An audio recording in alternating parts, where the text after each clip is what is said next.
Hello दोस्तों, आप सभी का शेख जीएस एकेडमी में स्वागत है।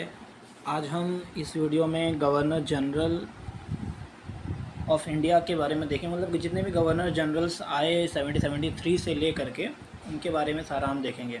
और मतलब नेक्स्ट वीडियो हमारा जो होगा उसमें हम वाइस रॉय ऑफ इंडिया को भी कवर करेंगे। इसमें हमने गवर्नर जनरल 1773 से लेकर के 1857 तक जितने भी गवर्नर्स आए सारे हमने कवर किए हैं। और हम कोशिश करेंगे कि जितने भी गवर्नर जनरल्स हैं आपको अच्छे तरीके से याद हो जाए।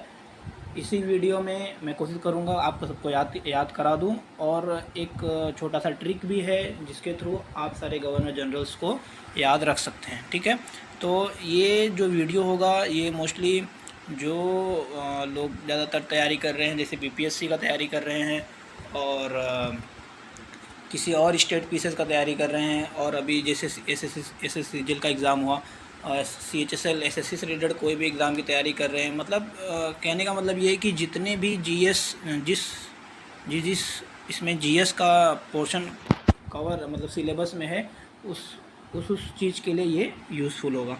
तो शुरू करते हैं, पहले तो ज़्यादा टाइम वेस्ट नहीं करेंगे और कोशिश करेंगे जल्द से जल्द इसको कवर करें। देखते हैं पहला गवर्नर जनरल कौन था? Warren Hasting. इसका कार्यकाल कब से कब तक? तो 1773 से लेकर 1785 तक। तो वैरन हेस्टिंग पहला गवर्नर जनरल ऑफ बंगाल था, ये पॉइंट आपको याद रखना है। और दूसरी बात ये हाँ देखते हैं रेगुलेटिंग, इसके अंदर क्या क्या हुआ। पहला चीज़ हुआ regulating act of 1773, and second thing क्या हुआ, एक्ट ऑफ 1781 आया। इस एक्ट ऑफ 1781 से क्या हुआ कि जो पावर जुरिस्डिक्शन थे, मतलब गवर्नर जनरल ऑफ काउंसिल और सुप्रीम कोर्ट जो कलकत्ता में था उस वक्त, वो दोनों के बीच की जो पावर थे उसको डिवाइड कर दिया गया कि सुप्रीम कोर्ट के पावर ये होंगे और जो गवर्नर जनरल होंगे उनके पावर अलग होंगे। और दूसरा आया Pitt's India act of 1784। Pitt's India act of 1784, इसका नाम इसलिए पड़ा क्योंकि इसके जो चेयरमैन था वो यंग पिट्स थे। और तीसरा आया रोहिल्ला वार ऑफ 1774। उसके बाद फर्स्ट मराठा वॉर 1775 से 82 तक हुआ, जिसमें ट्रीटी ऑफ सालबाई साइन हुआ बाद में 1782 में। ये लड़ाई मतलब ब्रिटिशर्स और हमारे पेशवा के बीच में चल रही थी, और इसको जो ग्वालियर सिंधिया थे उनके मेडिएशन से ये ट्रीटी साइन हुई, ट्रीटी ऑफ सालबाई 1782 में। ये सारे इंपॉर्टेंट पॉइंट्स है, आपको ये चीज़ें 1 से 2 बार लिख के याद कर लेनी है क्योंकि इन्हीं सबसे क्वेश्चंस बनते हैं। और उसके बाद क्या हुआ, सेकेंड मैसूर वॉर 1780 से 84 के बीच में। अब सेकेंड मैसूर वॉर ये किसके टाइम पे था? हैदर अली ये सेकेंड वॉर में मर चुका होता है और उसका बेटा टीपू सुल्तान उस वक्त होता है, और ब्रिटिशर्स के बीच में ये साइन होता है। और ये ट्रीटी होता है ट्रीटी ऑफ मैंगलोर रहता है, second Mysore war, treaty of Mangalore. फिर उसके बाद क्या हुआ था, हेस्टिंग के टाइम पे स्ट्रेन रिलेशनशिप विद चैत सिंह जो महाराजा बनारस का महाराजा था उसके साथ हेस्टिंग की थोड़ी अनबन हो जाती है, जिसके वजह से चैत सिंह का इतना इन्फ्लुएंस होता है कि इसकी इम्पीचमेंट की बात आ जाती है हेस्टिंग के इंग्लैंड में। फिर उसके बाद क्या होता है, foundation of Asiatic Society of Bengal found होता है 1794 में। आपको ये बात याद रखना है कि एशियाटिक सोसाइटी ऑफ बंगाल का जो चेयरमैन था वो कौन था? विलियम जोन्स था। ये क्वेश्चन बनता है, तो ये हमने देख लिया। सेकेंड देख लेते हैं कौन है, लॉर्ड कॉर्नवालिस 1786 से 1793। अब आप लोग को ये हो रहा कि ये याद कैसे होगा, इतने सारे गवर्नर जनरल कौन किसके बाद आए कौन किसके बाद। इसका मैं आपको ट्रिक एक बार बता देता हूँ, उसके बाद फिर मैं वापस से कंटिन्यू करता हूँ। देख लेते हैं क्या है। देखिए जैसे क्या है 1773 से 1833 तक, इसमें क्या चल रहे थे? गवर्नर जनरल ऑफ बंगाल चल रहे थे, बराबर। 1833 में गवर्नर जनरल ऑफ बंगाल से क्या बन जाता है? गवर्नर जनरल ऑफ इंडिया बन जाता है। और first governor general of India कौन था? विलियम बेंटिक था। ठीक है, तो ये देख लीजिए क्या क्या ट्रिक है इसका। 1773 से 1833 तक जो गवर्नर जनरल ऑफ बंगाल है, हंसकर जॉन ने विल को 12 मिनट में हंसा दिया। ये तुम्हारा ट्रिक है, इसको आपको 2-3 बार आप जहाँ लिख के याद करेंगे या बोल के याद करेंगे आपको याद हो जाएगा। हंसकर जॉन ने विल को 12 मिनट में हंसा दिया। हंसकर जॉन ने विल को 12 मिनट में हंसा दिया। हंस से क्या हो जाएगा आपका वैरन हेस्टिंग हो जाएगा। फिर कार से क्या हो जाएगा कॉर्नवेलिस हो जाएगा। जॉन से जॉन शोर, विल से वेलेस्ली, 12 से बार्लो, मिनट से मिंटो 1। फिर हंसा से हेस्टिंग। देखिए यहाँ पे 2 हेस्टिंग है, एक वैरन हेस्टिंग है, एक लॉर्ड हेस्टिंग है। समझ में आ रही है? तो ये 2 हेस्टिंग है, ये आपको ध्यान रखना है। फिर कौन है आर्मरेस्ट है। आर्मरेस्ट आखिरी गवर्नर जनरल ऑफ बंगाल रहता है। उसके बाद क्या आ जाता है 1833 में आ जाता है विलियम, मतलब एक्चुअली विलियम बेंटिंक पहले ही आ चुका होता है, लेकिन 1833 का चार्टर एक्ट आता है, उसके वजह से 1833 में विलियम बेंटिंक को first governor general of Bengal बनाया जाता है। असल में क्या इतना हम लोग देख लेते हैं, उसके बाद बाकी का 1830 1856 के बीच में जो है बाद में उसको हम देखेंगे। तो ये कंटिन्यू करते हैं अपन। कहाँ पहुँचे थे? लॉर्ड वैरन हेस्टिंग हो गया, लॉर्ड कॉर्नवेलिस। लॉर्ड कॉर्नवेलिस के टाइम क्या क्या हुआ देखो, इसमें आपको टाइमलाइन याद रखना रहेगा। टाइमलाइन याद रहेगा तो आपको फटाफट चीज़ें फटाफट रिकॉल हो जाएगी। टाइमलाइन पहले हमने क्या देखा 1773 से लेकर के 1785 तक, किसका? हेस्टिंग का। अब देखते हैं लॉर्ड कॉर्नवेलिस का। लॉर्ड कॉर्नवेलिस का टाइम पीरियड क्या है 1786 से 1793 तक। आपको याद रखना है 1786 से 1793 तक, 1786 से 1793। अब इसमें क्या, इसी कार्यकाल में क्या क्या हुआ? थर्ड मैसूर वॉर हुआ। थर्ड मैसूर वॉर किसके किसके बीच में हुआ? टीपू के बीच में और ब्रिटिशर्स के बीच में। बस समझ में आई? और उसमें क्या साइन होता है? ट्रीटी ऑफ सेरिंगपट्टनम साइन होता है 1792 में। अब इसकी कहानी ये है कि ट्रीटी ऑफ सेरिंगपट्टनम में ब्रिटिशर्स जो होते हैं वो टीपू के मतलब जो 2 बच्चे होते हैं उनको कैप्चर कर लेते हैं, और बाद में जो भी वॉर की भरपाई करने बोलते हैं 3 करोड़ रुपया बोलते हैं देने के लिए, जिसमें से टीपू नहीं दे पाता है तो आधा पैसा दे पाता है, आधा पैसा नहीं दे पाता है, तो जिसके लिए उसके 2 बच्चों को उठा लेते हैं और कहते हैं कि जब आधा पैसा वापस देगा उसके बाद उसे उसके बच्चों को रिटर्न देंगे। तो जो कि फिर फोर्थ एंग्लो मैसूर वॉर होता है, तो उसमें वो चीज़ को फुलफ़िल करता है टीपू। सेकंड क्या हुआ? कॉर्नवेलिस कोड आया 1793 में, इनकॉर्पोरेटिंग सेवरल जुडिशियल रिफॉर्म्स। देखिए कॉर्नवेलिस कोड परमानेंट सेटलमेंट आया, परमानेंट सेटलमेंट ऑफ बंगाल 1793। फिर क्या आया? जुडिशियल रिफॉर्म्स हुए, separation of revenue administration and civil jurisdiction. मतलब कि जैसे जो रेवेन्यू का पार्ट जो था और सिविल का पार्ट जो था, मतलब कि जो भी जिससे रिलेटेड है, तुम्हारे लॉ एंड ऑर्डर से रिलेटेड है, बाकी चीज़ें से जो रिलेटेड है उसकी पार्ट अलग, और रेवेन्यू जो इनकम आने वाला है वो दोनों को सेपरेट कर दिया गया, बराबर। फिर जुडिशियल रिफॉर्म्स लाए गए, ये सारे हैं। फिर Europeanisation of administrative machinery and introduction of civil services.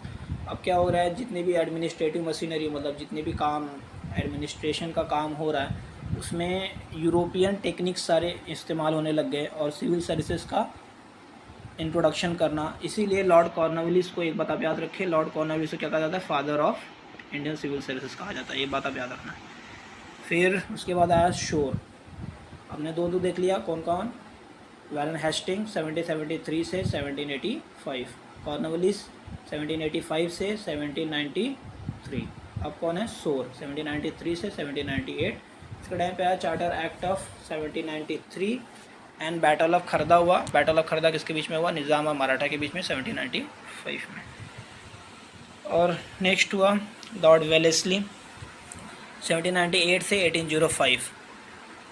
Wellesley के टाइम पे क्या क्या हुआ? सब्सिडरी अलायंस सिस्टम साइन हुआ 1798 में। अब subsidiary alliance system first alliance हुआ किसका? निज़ाम ऑफ हैदराबाद का। सब्सिडरी अलायंस में सिस्टम में क्या है, जैसे ये है extension of ring of fence. Ring of fencing ये था हेस्टिंग के टाइम का, बराबर। तो रिंग ऑफ फेंस में क्या था कि बफर स्टेट क्रिएट करना है। अभी ज़्यादा मैं एक्सप्लेन नहीं कर पाऊँगा, ज़्यादा एक्सप्लेन करना मतलब ये कि वीडियो बहुत बड़ा हो जाएगा, फिर भी मैं थोड़ा शॉर्ट में बता देता हूँ। रिंग ऑफ फेंस में क्या था कि जैसे बंगाल था, बंगाल को क्या था? प्रोटेक्ट करना था बाहर के इन्वेजन से, तो इन लोगों ने क्या किया? अवध को as a buffer state create कर दिया। तो वैसे सब्सिडरी अलायंस का उसका आगे का पार्ट ये था कि सब्सिडरी अलायंस में क्या किया कि बफर, जैसे अवध है, अवध में एक ब्रिटिशर्स होगा, जो देखभाल मतलब जो भी होगा मतलब उसके पेमेंट वगैरह सारा चीज़ कौन करेगा, अवध मतलब करेगा, मतलब जो भी बफर स्टेट रहेगा। तो ये सब्सिडरी अलायंस में था इनका। तो इस तरीके से पहला सब्सिडरी अलायंस किसके साथ साइन किया, निज़ाम ऑफ हैदराबाद के साथ। फोर्थ मैसूर वॉर होता है 1799 में, जिसमें टीपू सुल्तान हार जाता है और ब्रिटिशर्स की जीत होती है, जिसके बाद इसको एनेक्स कर लिया जाता है और मैसूर भी जो है सब्सिडरी अलायंस साइन कर लेता है। फिर सेकंड मराठा वार होता है 1803 से 1805 तक। फर्स्ट मराठा वार हमने देखा। फर्स्ट मराठा वार जो हुआ था 1775 से 1782 तक, बराबर का हेस्टिंग का टाइम पे। तो उसमें ये साइन हुआ था कि 20 ईयर्स तक पीस रखना है। तो उसके बाद 20 साल के बाद सेकंड मराठा वार होता है 1803 से 1805 के बीच में। फिर took over the administration of Tanjore, Surat and Carnatic. इस चीज़ आपको याद रखनी है कि तंजौर को कब किया, 1799 में, सूरत को 1800 में और कार्नेटिक को 1801 में। अगर आपको ये टाइम लाइन याद होगा तो आप मतलब अगर आपको पहला वाला टाइम लाइन अगर बराबर याद होगा कि सोर के टाइम पे मतलब हेस्टिंग के टाइम पे क्या हुआ, सोर के टाइम पे क्या हुआ, वेलेस्ली के टाइम पे क्या हुआ, तो आपको बराबर याद आ जाएगा। ट्रीटी ऑफ बेसिन होता है 1802 में। ट्रीटी ऑफ बेसिन साइन किसके बीच में होता है, ये होता है अंग्रेज़ों के बीच में और पेशवा के बीच में, बालाजी टू के बीच, पेशवा बाजीराव टू के बीच में, ठीक है। उसके बाद कौन आता है, बार्लो 1805 से 1807 के बीच में। इसके टाइम पे होता है वेल्लोर म्यूटिनी 1806 में। फिर आता है बार्लो के बाद मिंटो आता है 1807 से 1813। यहाँ पे ट्रीटी ऑफ अमृतसर होता है रंजीत सिंह के साथ 1809 में, अंग्रेज़ों के साथ और रंजीत सिंह के साथ ट्रीटी ऑफ अमृतसर साइन होता है रंजीत सिंह के साथ, बराबर। फिर लॉर्ड हेस्टिंग 1813 ये देख ली। इसके पहले वैरन हेस्टिंग आया था 1773 से 1785 तक। और यहाँ पे लॉर्ड हेस्टिंग है जो 1813 से 1823 तक रहता है। इसका टाइम क्या क्या होता है, एंग्लो नेपाल वॉर होता है 1814 से 1816। एंग्लो नेपाल वॉर ख़त्म होता है ट्रीटी ऑफ सागौली से, जो साइन होता है 1816 में, जिसमें ये होता है कि इनको जो शिमला वगैरह का रीजन होता है छोड़ना पड़ता है, उत्तराखंड का जो रीजन है सिक्किम का क्लेम छोड़ना होता है, गोरखपुर जो होता है गोरखालैंड उसको क्लेम छोड़ना होता है, ये सब इसमें बातें हुई थी। Third Maratha war 1817 to 1819। ये भी बाजीराव इसमें क्या होता है, जितने मराठा रहते मराठा रूरल लाइक होलकर हो गए, तुम्हारे सिंधिया हो गए और बाजीराव पेशवा हो गए, ये सब मिल के लड़ाई करते हैं, फिर भी लेकिन इनकी हार हो जाती है और यहाँ से मराठा कन्फेडरेसी जो है पूरी तरीके से ख़त्म कर दिया जाता है और बॉम्बे प्रेसिडेंसी बना दिया जाता है 1818 में। फिर स्ट्राइव विथ पिंडारीज, ये पिंडारीज भी रिलेटेड है मराठा से ही। मराठा जैसे हारते हैं तो वहाँ के पिंडारी जो होते हैं उनकी जॉबें चली जाती हैं, तो वो क्या करते हैं, उनके पास जब जॉब नहीं होता वो रिवॉल्ट करना शुरू करते हैं, जिसकी वजह से पिंडारीज और अंग्रेज़ों के बीच में लड़ाई शुरू होती है। पिंडारीज में नाम अगर मैं बताना चाहूँ तो आपको एक आमिर खान नाम था एक, और फिर बाद में ट्रीटी विथ सिंधिया होता है 1817। देखो वही सिंधिया होलकर ये सारे मिल के लड़ते, हारने के बाद फिर ट्रीटी साइन होती है इनके साथ, ट्रीटी विथ सिंधिया 1817। फिर इस्टेब्लिशमेंट ऑफ रैयतवाड़ी सिस्टम अभी आप लोग को आगे मैं एक्सप्लेन करूँगा, रैयतवाड़ी महलवाड़ी सारे चीज़ सिस्टम। तो रैयतवाड़ी सिस्टम साइन होती है Thomas Munro governor of sign मतलब मैं गलत बोल दिया, सॉरी। तो रैयतवाड़ी सिस्टम होता है, ये थॉमस मुनरो ने स्टार्ट किया था, गवर्नर ऑफ मद्रास था 1820 में, बराबर। रैयतवाड़ी सिस्टम में क्या होता है, रैयतवाड़ी सिस्टम में ये होता है कि जो ज़मीनें होती है वो किसान की ही होती है और जो गवर्नमेंट मतलब जो ब्रिटिशर्स होंगे सीधा पैसे किससे कलेक्ट करेंगे, ब्रिटिशर्स किसान से ही कलेक्ट करेंगे, बराबर। और उसके बाद लॉर्ड एमरेस्ट आता है 1823 से लेकर 1828 तक। इसके बीच में इसमें क्या होता है, फर्स्ट बर्मा वार होता है 1824 से 1826 के बीच में। फर्स्ट बर्मा वार होता है, ये ट्रीटी साइन होती है, ट्रीटी आप लिख लीजिए, ट्रीटी ये होता है कौन सा बता देता हूँ, ट्रीटी ऑफ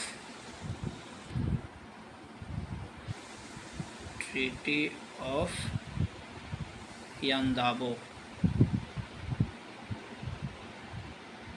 बराबर। फिर आगे का देख लेते हैं, कैप्चर ऑफ भरतपुर को कैप्चर करते हैं 1826 में अमरेस्ट। उसके बाद अब आ जाता है गवर्नर जनरल ऑफ इंडिया आ जाता है। अब यहाँ से लॉर्ड विलियम बेंटिक 1828 से 1835, यहाँ से लॉर्ड विलियम बेंटिक अगर देखा जाए, मैंने शायद पहले कुछ अमरेस्ट को शायद last governor general of Bengal बोल दिया था, विलियम बेंटिक ही last governor general of Bengal था और पहला गवर्नर जनरल ऑफ इंडिया था। तो इसका हम ट्रिक एक बार देख लेते हैं, उसके बाद हम कंटिन्यू करते हैं।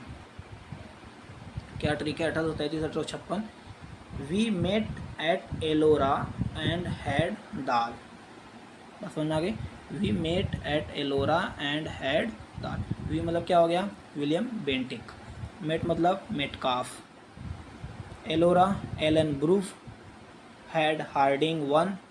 डलहौसी दाल। बराबर। हार्डिंग, दो हार्डिंग आएगा, हार्डिंग 1 और हार्डिंग 2 आता है 1911 के टाइम पे। और समझ में आई? तो ये हो गई, ये हो गया ट्रिक। आप ये ट्रिक को आप रट्टा मार लो, हो जाएगा आपका काम। अब देखते हैं इसको, देखते हैं विलियम बेंटिक का कार्यकाल कहाँ से कहाँ तक रहा? 1828 से लेके 1835 तक। तो फर्स्ट क्या हुआ? Abolition of Sati and other cruel rights, मतलब सती को हटाया गया 1829 में। किसके इनिशिएटिव की वजह से? राजा राम मोहन रॉय की वजह से। ब्रह्मो समाज, ये हम आगे वाले वीडियो हम आगे भी कंटिन्यू करेंगे, उसमें हम बताएंगे, उसको हम लोग कवर करेंगे। इसमें अबॉलिशन ऑफ सती में राजा राम मोहन रॉय, ब्रह्मो समाज, प्रार्थना समाज, ये सारे लोग का सर्वेंट ऑफ इंडिया, जो भी ये सारे क्या क्या रोल था सोशल रिफॉर्म के लिए, उसमें हम कवर करेंगे। तो लॉर्ड विलियम बेंटिक ने 1828 से लेकर 1835 तक का कार्यकाल है। पहला काम क्या हुआ? अबॉलिशन ऑफ सती हुआ 1829 में। दूसरा काम क्या हुआ? सपरेशन ऑफ ठगी 1830 में।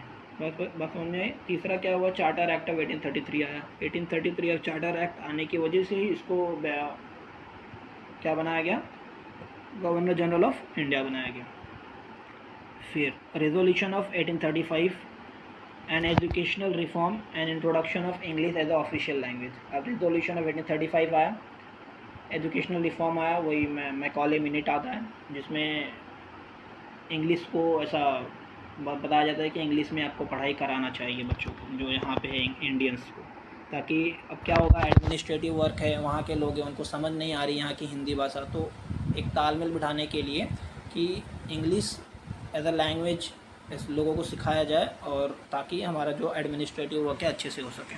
फिर एनेक्सेशन ऑफ मैसूर 1831। अब देखो 1799 में एक बार मैसूर हो चुका था, लेकिन उस समय क्या हुआ? ओडियार किंग, वहाँ पे ओडियार किंग का शासन था, तो ओडियार किंग को वहाँ पे बना दिया गया था। कृष्णराज 3 को बना दिया गया था वहाँ का राजा। फिर उसके बाद बेंटिक के टाइम पे क्या होता है कि वो कहता है कि मिस गवर्नेंस, वहाँ पे गवर्नेंस बराबर तरीके से नहीं हो रहा, जिसकी वजह से मैसूर को अनेक्स कर लेता है। बराबर। फिर कुर्ग को 1834 में अनेक्स कर लेता है। सेंट्रल काचार को 1834 में अनेक्स कर लेता है। फिर treaty of perpetual friendship with Ranjit Singh के साथ फ्रेंडशिप जो होती है वो साइन होती है।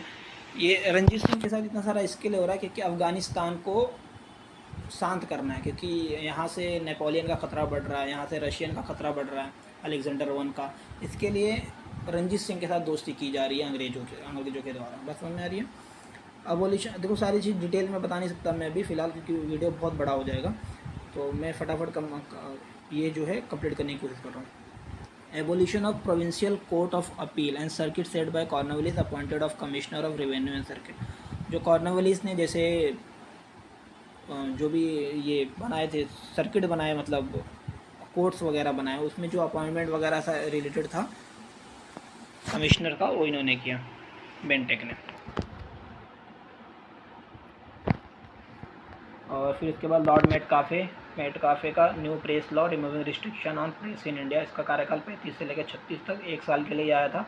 तो इसमें क्या हुआ? 1799 में, जब मैंने आपको उससे ही लिंक कर रहा हूँ, 1799 में नेपोलियन का ख़तरा बढ़ता है, फ्रेंच का ख़तरा बढ़ता है, और टीपू का ये रहता है कि वो तीनों मिल करके इंडिया पे अटैक करेंगे, ब्रिटिशर्स को मतलब ख़त्म करेंगे, यहाँ से ब्रिटिशर्स को यहाँ से भगाएंगे। तो जिसकी वजह से 1799 में वेलेस्ली जो होता है वो लेकर के आता है सेंसरशिप एक्ट, मतलब कि जो प्रेस वगैरह है वो ख़त्म करे, ताकि प्रेस के थ्रू ही बाहर बात जाएगी और वहाँ से अटैक हो सकता है, तो जिसकी वजह से वो सेंसरशिप लगा देता है। तो फिर मेटकाफे का कि ये रोल होता है कि वो उस सेंसरशिप को जो भी होता है उसको ख़त्म करने का काम करता है। फिर लॉर्ड ऑकलैंड आता है 1836 से 42 में। फर्स्ट अफ़गान वार होता है 1838 से 1842 में। अब देखो 1838 में ट्राईपार्टाइट ट्रीटी होती है अफ़गान और तुम्हारा रंजीत सिंह और ब्रिटिशर्स के बीच में। बस समझ में आ रही है? जिसमें ये होता है कि सुजाउद्दीन जो होता है उसको ये ये बिठाना होता है कहाँ पे, अफ़गान का रूलर बनाना होता है। और रंजीत सिंह को ये होता है कि जो भी इस इंडस के वेस्ट साइड में होता है उसको मिल जाएगा। तो ये बातें होती है। तो ये साइन होता है ये लोगों के बीच में। फर्स्ट अफ़गान वॉर होता है, मतलब 1838 के बाद साइन होने के बाद ये लोग अटैक करते हैं अफ़गान पे, ब्रिटिशर्स और ये सब मिल के। फिर बाद में रंजीत सिंह की मृत्यु हो जाती है 1839 में। फिर लॉर्ड एलन ब्रू की कार्यकाल आता है 1842 से 1844 तक। 1842-1844 के बीच में क्या होता है, एनेक्सेशन ऑफ सिंध होता है 1843 में। और वॉर विथ ग्वालियर के साथ लड़ाई होती है 1843 में। फिर लॉर्ड हार्डिंग का कार्यकाल आता है 1844 से लेकर 1848 के बीच में। फर्स्ट एंग्लो सिख वॉर होता है 1845 से 1846 and treaty of Lahore sign होता है 1846 में अंग्रेज़ों के साथ, और उसमें उनको हार मिलती है और ट्रीटी ऑफ लाहौर साइन होती है। फिर वापस से फिर सेकेंड एंग्लो सिख वॉर होती है, हम आगे देखेंगे। Social reform inclusion abolition of female infanticide and human sacrifice, ये का होता है लॉर्ड हार्डिंग के टाइम पे। फिर लॉर्ड डलहौसी की बात आती है 1848 से 1856 के बीच में। तो इसमें क्या होता है, सेकंड एंग्लो सिख वॉर होता है 1848 से 1849 और annexation of Punjab. Second Anglo Sikh war होता है जिसमें पंजाब को एनेक्स कर लिया जाता है 1849। एनेक्सेशन ऑफ लोअर बर्मा और पेगू 1852 में बर्मा पे अटैक करते हैं। ट्रीटी ऑफ यंदाबो जो साइन हुआ था first Burma war. Second Burma war होता है जो लोअर बर्मा पेगू को एनेक्स कर लेते हैं 1852 में। और थर्ड वाला वो होता है 1885 में डफरिन के टाइम पे, जिसमें बर्मा को पूरी तरीके से एनेक्स कर लिया जाता है। फिर introduction of doctrine of lapse and annexation of Satara. देखिए ये डॉक्ट्रिन ऑफ लैप्स ही था जिसके वजह से 1857 में सारे लोगों का, जैसे झांसी का खास करके वॉर में शामिल होना 1857 के। तो डॉक्ट्रिन ऑफ लैप्स में क्या होता है कि जैसे अगर किसी ने गोद लिया है बच्चे को, तो अंग्रेज क्या करते थे कि उस चीज़ को उनके मतलब वंश नहीं मानते थे कि मतलब ये इनकी जागीर, ये मतलब जो भी है वंश, मतलब ये बैठेगा राजा बनेगा। तो उसकी वजह से क्या करते थे, ये चीज़ें अनेक्स कर लेते थे कि मतलब भाई तुम्हारा ये बच्चा नहीं है, तुमने इसको अडॉप्ट किया है, तो ये तुम्हारा राजपाट नहीं देखेगा, और उसके उनके जो भी वो होती थी उनको अनेक्स कर लेते थे। सबसे पहले किसको अनेक्स किया, सातारा को 1848 में, जैतपुर एंड संबलपुर को 1849 में, उदयपुर को 1852 में, झांसी को 1853 में, नागपुर को 1854 में, अवध को 1856 में। देखो इसमें क्या है, अवध का लेकिन अलग कंडीशन था। अवध में क्या था कि अवध में ऐसा कुछ नहीं था कि मतलब उनका बच्चा नहीं है तो उनको अनेक्स कर रहे। अवध में ये था कि उसका बेटा था, जैसे वहाँ पे कौन थी, हजरत महल थी, उनका बेटा था ब्रिजेश कादिर। लेकिन यहाँ पे अवध को अनेक्स करने का क्या बोला, यहाँ पे बोला माल एडमिनिस्ट्रेशन, कि यहाँ पे चीज़ें बराबर से नहीं हो रही हैं, उसके बोले पे मतलब इसको अवध को अनेक्स कर लिया था। फिर वो डिस्पैच आया। वो डिस्पैच में ये होता है मतलब एजुकेशनल रिलेटेड था 1854 में, जिसको मैग्ना कार्टा कहा गया, जिसके थ्रू ये हुआ कि एंग्लो वर्नैकुलर स्कूल बनाए जाएंगे यहाँ पर, मतलब इंडिया में जितने भी हैं, कि मतलब यहाँ के जो वर्नैकुलर लैंग्वेजेस हैं, मतलब जैसे यहाँ की हिंदी हो गई, जो भी मातृभाषा उसमें भी सिखाई जाएगी और इंग्लिश में भी सिखाई जाएगी। रेलवे मिनट 1853 रेलवे शुरू हुई। बॉम्बे और थाने के बीच में पहली रेलवे 1853 में। टेलीग्राफ बिछाया गया 4000 माइल तक, कलकत्ता से बॉम्बे, मद्रास, पेशावर तक। पोस्टल ऑफिस रिफॉर्म हुआ 1854 में। गंगा कैनाल डिक्लेयर हुआ, मतलब ओपन हुआ Ganga canal. Separate public work department बना हर प्रोविंस में।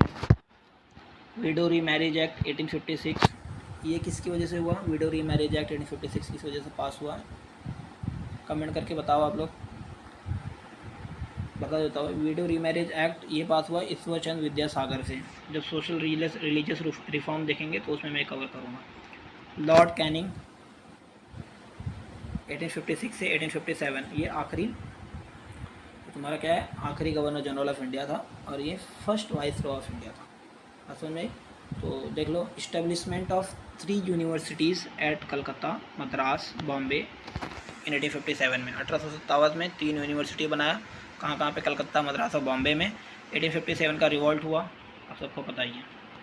तो ये सारा चीज़ ये सारे जितने भी गवर्नर जनरल्स थे उनके कार्यकाल में हुए। और ट्रिक एक बार वापस से मैं बता देता हूँ। 1773 से 1833 के बीच में क्या था, हंसकर जॉन ने विल को 12 मिनट में हंसा दिया।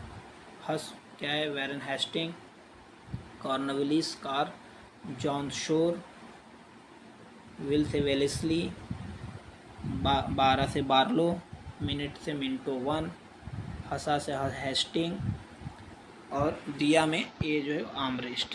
असल में 1833 से 1856 के बीच में क्या हुआ, we met at Ellora and had dal. William we से विलियम बेंटिक, मेट से Metcalfe, Ellenborough Ellora, had से हार्डिंग वन, और दाल से दाल हाउसी, और लास्ट का कैनिंग याद बराबर। तो आप लोग इसको अच्छे से 1-2 बार लिख के याद करिए। वीडियो को बार बार देखिए ताकि जो चीज़ें समझ नहीं आई है उसको बैक करके वापस से उसको देखिए, समझिए। और अगर कुछ आप लोगों के सजेशंस हैं या कुछ डाउट्स हैं तो आप लोग कमेंट में करके पूछिए। और हमारे चैनल को सब्सक्राइब करिए, शेयर कीजिए, लाइक्स करिए, ठीक है। बाकी हम मिलते हैं नेक्स्ट वीडियो में, तब तक के लिए